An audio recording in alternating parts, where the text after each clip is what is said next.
Pertama kali berdiri, sempat berkembang sangat pesat, lalu hampir 2 tahun terakhir terpuruk akibat pandemi, Yayasan Sadar Hati di Kota Malang, Jawa Timur perlahan mulai bangkit kembali sebagai yayasan yang peduli pada mereka yang pernah bersentuhan dan terjerat narkoba. Ya, tak hanya merehabilitasi mereka, tetapi juga membekali keterampilan membuat produk yang bernilai ekonomi. Tapi apa saja sebenarnya kegiatan-kegiatan atau keseharian yang mereka lakukan di Yayasan Sadar Hati? Melalui sambungan virtual, kita tersambung dengan Muhammad Theo Zainuri, pendiri Yayasan Sadar Hati di Malang, Jawa Timur. Selamat siang, Mas Theo. Halo, Mas Theo. Selamat siang, Mbak. Ya, terima kasih. Mas Jason. Ya, terima kasih Mas Theo telah bergabung bersama kami di Newsline. Tadi kami sudah bacakan, Yayasan Sadar Hati ini sudah dari tahun 2002 menaungi dan juga memberikan wadah untuk mereka, para penyintas narkoba dan juga penyandang HIV. Nah, kalau tujuannya adalah melawan stigma, yang Mas Theo lihat dari 2002 sampai sekarang stigmanya itu sudah mulai berkurang, apa justru masih tinggi di masyarakat, Mas Theo? Kalau kita mengurangi itu memang salah satu cara kita hanya bisa mengurangi persoalan stigma dan diskriminasi ya. Kalau menghilangkan itu sangat sulit sekali gitu ya. Tetapi setelah kita membuat beberapa program kepada teman-teman itu memang ada sedikit penurunan ya. Ada sedikit penurunan penerimaan dari masyarakat dan pemerintah itu memang sudah mulai berubah.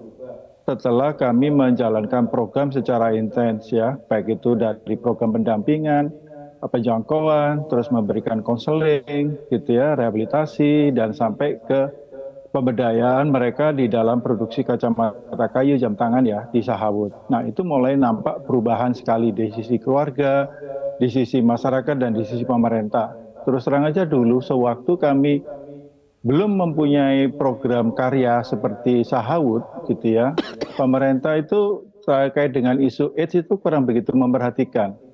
Termasuk salah satu contoh kita wali kota gitu aja lah yang paling yang kalau di sisi konteks kota kita itu. Dulu mereka tidak memperhatikan persoalan pecandu narkoba, persoalan orang dengan HIV/AIDS, mantan napi. Tetapi ketika kami menunjukkan bahwa ada sebuah karya yang bisa diproduksi mereka, bahwa mereka itu orang-orang yang kreatif, gitu ya, orang-orang yang bisa mengangkat nama daerah mereka, gitu ya, Kota Malang, akhirnya Pak Wali Kota itu memberikan apresiasi dan memberikan penghargaan pada kami, gitu. Jadi konkret ternyata untuk menghilangkan stigma 100% mungkin tidak mungkin ya, tapi yang dilakukan oleh Muhammad Theo Zainuri dan juga teman-teman itu adalah tadi ya, that's the least we can do, dan akhirnya mendapatkan perhatian dari pemerintah setempat. Mas Theo, saya ingin tanya deh Mas Theo, sekarang terkait success story begitu ya, success story dari anak-anak yang pernah diayomi Yayasan Sadar Hati ini seperti apa? Tadi menarik kata-kata Mas Theo bahwa tahu nggak sih bahwa ini mantan napi, mantan pecandu narkoba, itu mereka sangat kreatif tanpa di bawah pengaruh apapun begitu ya. Mas Theo, ada success story yang bisa diceritakan? Ada ya, jadi beberapa yang sudah kami bina gitu ya, baik itu di dalam program rehabilitasi ataupun program harm reduction, yaitu pengurangan dampak buruk narkoba, ada beberapa yang sudah pada berhenti, mereka kembali bekerja.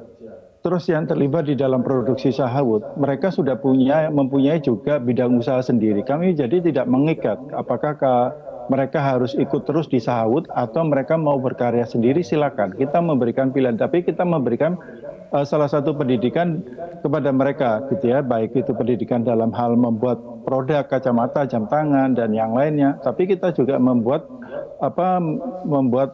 pelatihan mereka terkait dengan masalah bisnis, bagaimana merancang sebuah bisnis, bagaimana mereka menghitung unit cost gitu ya, terus masuk juga dalam sisi marketing, manajemen SDM ataupun yang lainnya.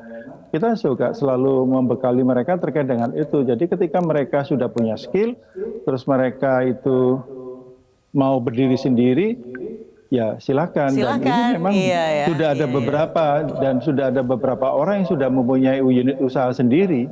Gitu. Baik, justru ketika memang mereka sudah siap berdaya kembali ke masyarakat, mereka bisa berkarya secara mandiri. Nah, tapi pertanyaannya adalah tadi kami juga bacakan informasi ada Yayasan Sadar Hati, ada juga bengkel Sahawut ini yang sebenarnya pada sebelum pandemi ini kondisinya bagus, tapi karena pandemi kemudian ini terguncang dan mengganggu sedikit aktivitas dari usaha ini. Bagaimana teman-teman di sana ini bisa bertahan dan bisa survive sampai dengan sekarang ini, Mas Theo?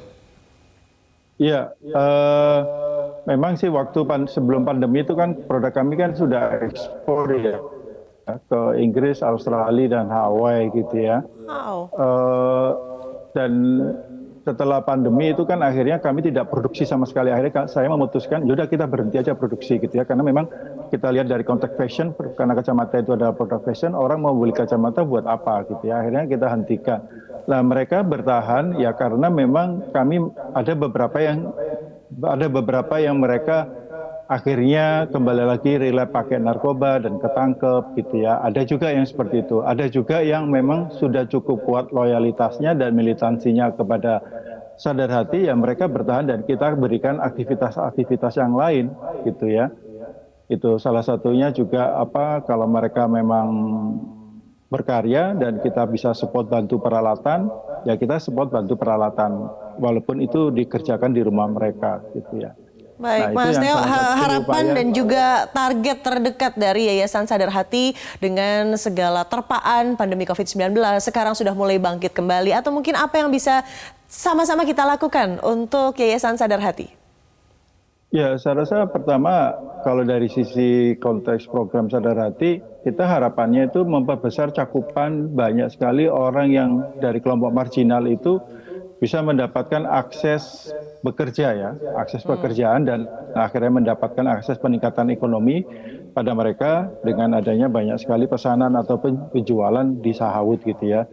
Nah ini sebenarnya juga kami lagi dalam proses bidding juga gitu ya, yang dimana nanti proses bidding kalau kami menang itu juga kami akan membuat pot dan itu juga bisa melibatkan cukup banyak masyarakat ataupun komunitas. Itu sangat banyak sekali yang kita butuhkan untuk terlibat di dalam program kami nanti gitu. Itu salah satunya. Salah satu dukungan dari masyarakat ya harapannya belilah produk kami supaya kami juga bisa tetap eksis berkarya dan Sahawut bisa Sahawut dan Sadar Hati bisa memberikan pelayanan yang lebih besar lagi gitu ya, dan kami bisa mandiri jadi supaya kami tidak bergantung ke donor. Harapannya kan secara organisasi kami bisa membiayai segala program, membiayai pelayanan kepada masyarakat itu melalui biaya dari kami sendiri, bukan dari donor gitu ya. Baik, artinya poin besarnya adalah acceptance atau penerimaan dari masyarakat, betul, untuk mereka yang memang sudah pulih dari keadaannya dan mereka siap juga untuk berkarya karena mereka juga punya kesempatan yang sama. Terima kasih pendiri Yayasan Sadar Hati, Muhammad Theo Zainuri, telah bergabung dan berbagi inspirasi bersama kami di Newsline.